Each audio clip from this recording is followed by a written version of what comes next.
Our first clue, Bess exclaimed. How cool is that? Let's take some as evidence, Nancy said. Evidence? What's that? Bess asked. That's a fancy word for proof, Nancy explained. My dad explained it to me once when we were watching a mystery movie together. Nancy tried to pick up the vase, but the wisp kept slipping from her fingers. Wait here, Bess said, as she hopped off the bench. When she came back, her hand was wrapped with sticky tape.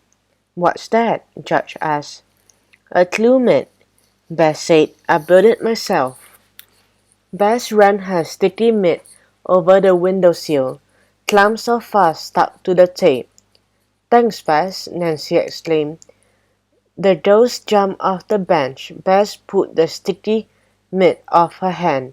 She dropped it into an empty goodie bag that she found on a table. Let's see what else we can find, Nancy said. The dolls moved the bench. They got down on their hands and knees and searched the cream-colored carpet. Nancy saw something orange on the floor. She picked it up and rolled it around in her hand. It looks like a button, Nancy said. It might be a clue. 2 clues, Bess wrote. We're on a roll. Now we have to figure out who would have taken Hollywood Heather, Nancy said as she dropped the button into the bag. You mean suspects? George asked. How did you know? Bess asked. Nancy isn't the only one who likes mysteries, George said with a grin. Nancy looked at the clock. It was almost time for Hannah to pick them up. Let's work on the case in my room, Nancy suggested. We can keep our clues in my desk drawer and we can use my computer to write down everything we find. Did you say computer? George said. She gave a thumbs up sign. I'm there. Bess and George called home for permission to go to Nancy's house. Then Hannah picked the dolls up and drove them 5 blocks to the Drews' home.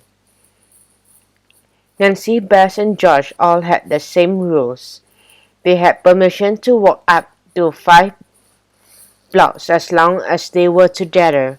But with all their heavy sleepover gear, 5 blocks was too far to walk. As soon as they reached the Drews' house, the dolls ran straight up to Nancy's room. Nancy carefully placed the clue bag in her top desk drawer. Then she turned on her computer.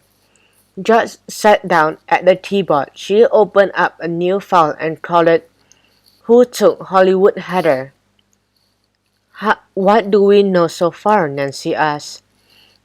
George said. The doll was on the windowsill at 6:45 this morning when I came back from the bathroom. Deirdre woke me up at 8, Nancy remembered.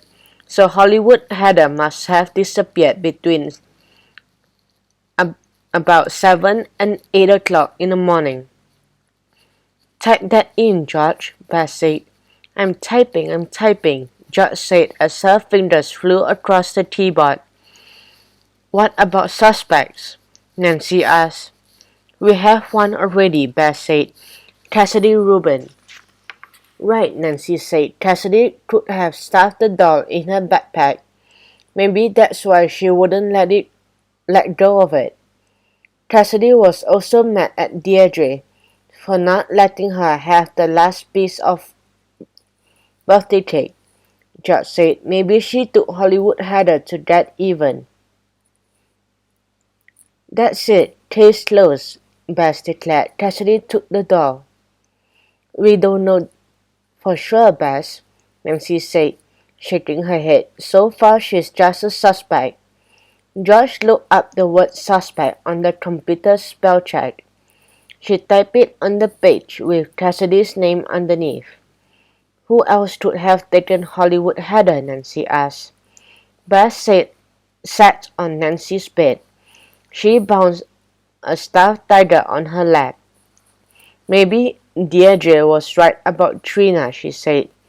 Trina was mad at her, and she was the only one who could reach the windowsill. Anyone could have climbed up on something though, George said, just like we did.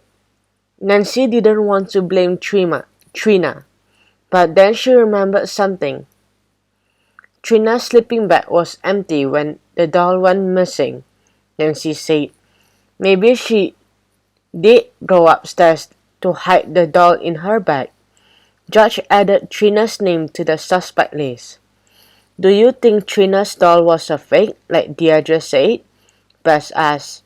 Let's check out the City Dolls website, George said. They have pictures of all the dolls. Maybe there's a picture of Indianapolis Ivy. George saved the case file before going online. She was about to search for the City Dolls site when she heard a little jingling noise. You've got an instant message, Nancy, George said. Nancy leaned over to read her message. It's from Beatles 99, she said. Beatles? Who's that? Bess asked. Brianna Slutsky from school, Nancy explained. She put Beatles on her sandwiches. Even peanut butter? Bess gasped. Why wasn't Brianna at the sleepover? George asked. Doesn't she have a City Ghost doll? Not yet, Nancy said, but that's all she ever thinks about. Nancy read the message out loud. Nadine told me. She said she has a new Hollywood Heather doll. Is that true? All three girls stared at the message. You guys, Nancy said slowly. Did she just say Nadine has Hollywood Heather?